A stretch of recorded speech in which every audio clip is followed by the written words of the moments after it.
areas of intense combat actions and their evacuation, and to do a proper investigation of this unfortunate accident. I want to draw your attention and point out again very clearly. It should be clear to you and the Indian public that Russia does not fight the Ukrainian people. Russia does not target civilian buildings and infrastructure. Russia does not use prohibited weapons. The only instance so far, the downing of the communication tower in Kiev yesterday, for that, the Russian forces issued a specific warning in advance so as to avoid civilian casualties. This is the pattern we follow. It's very easy to frame Russia without any evidence, since we have the upper hand on the ground, and blame it for all the sins.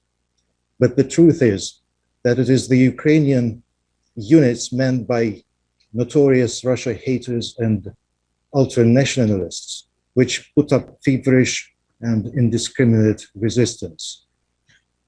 You may not know, I suspect, credible CNN reporters find it unnecessary to deliver to the public that the Ukrainian authorities opened up prisons and let out criminals and convicted murderers en masse and armed them with weapons that the West so generously provide.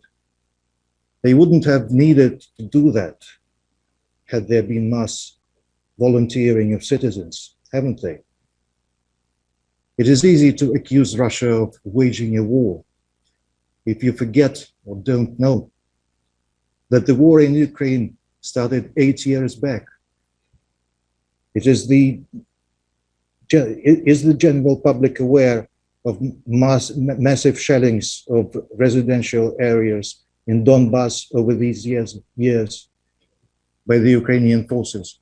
Have people heard of mass graves of civilians there and the Alley of Angels, the mass grave of children murdered by Russia haters? Probably not, because CNN does not report about it. It's only now, when Russia said enough is enough and stepped in to end the war, after expiring all peaceful means and efforts to implement Minsk agreements, that everyone cries foul